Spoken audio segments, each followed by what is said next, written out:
purpose because I want to show you one fat, one skinny. So this is what I've done. This is the Mary Kay brush set.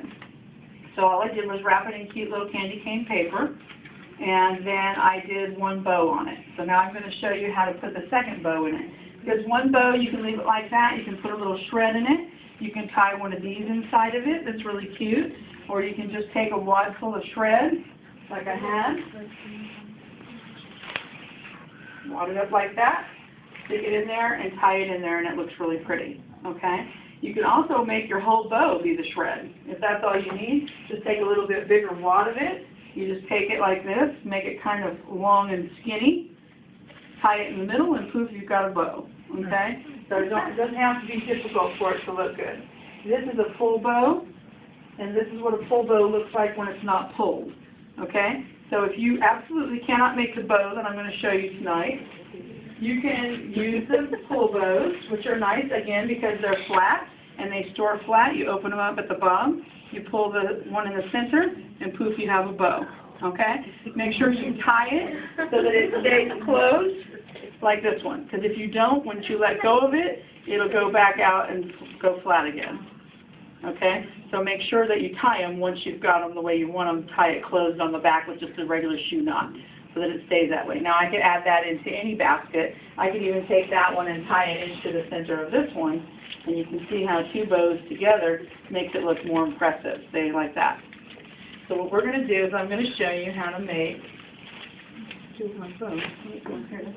okay, so I've got my ribbon. I'm going to go to the center of my ribbon like this. I'm going to bend it over just like the breast cancer awareness slip. Okay? Just a little circle like that. Then I'm going to make another little circle in the middle, and when you look at it, it'll already look like a bow. Just like that. So go to the center of your ribbon like this, turn it like that, and then turn it like that. When you hold it, it'll look just like a ribbon already. And then once you have your basic bow, as I call it, the two little loops, then you have two things hanging down. You can see I didn't get it exactly perfect. It doesn't have to be exactly perfect, okay? It doesn't have to be exact science. And this is what most people make a mistake. They want to do their loop like this. Because it lines up like this. That is not going to work for you, okay? You want to make sure that your loop has an open hole in it, okay, like that, okay? And then you want to have another loop like that. So you've got two loops just like that. I'm going to try to do this backwards. So you're going to loop it to the center, and then loop it to the center. And then you're going to loop it to the center, and then you're going to loop it to the center. And you just keep doing that until you run out of your piece of ribbon. And when you get done, it's going to look like that.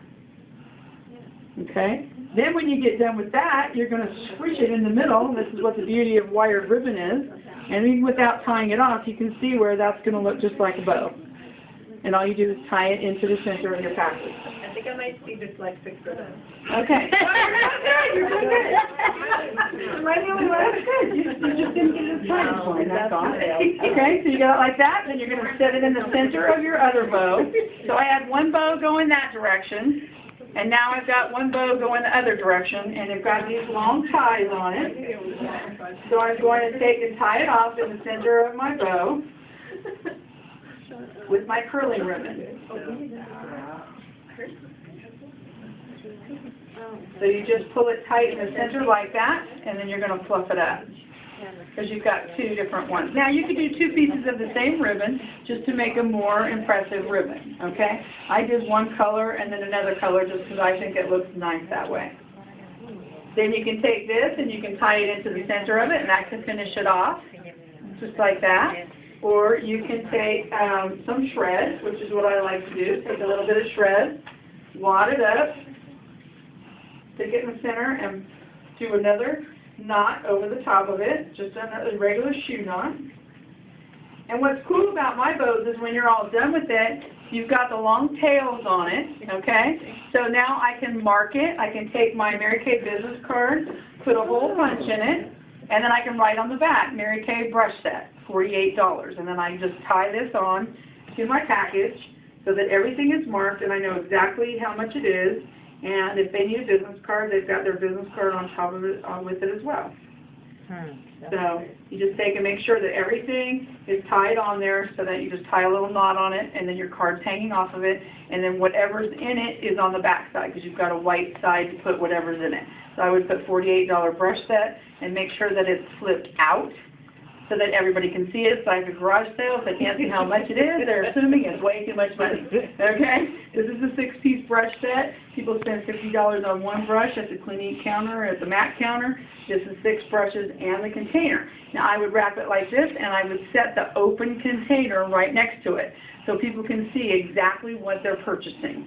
And then I can wrap these up all day long for as much as they want. And of course, if my customers buy 10 of these, I'm going to give them a better deal. So if they have 10 people in their family that they need the brush set for, I'm going to lower the price down and give them a little bit better price because they're buying in volume. Same thing with your employers or somebody who buys a lot of product from you. You want to make sure and give them a nice discount for buying a lot of stuff. But make sure that your things are marked and that you have, when I'm all done marking it, then I just take the back of my scissors, get on the right side of the curling ribbon, curl those extra pieces, and then it just becomes part of the bow. Just curious, what kind of discount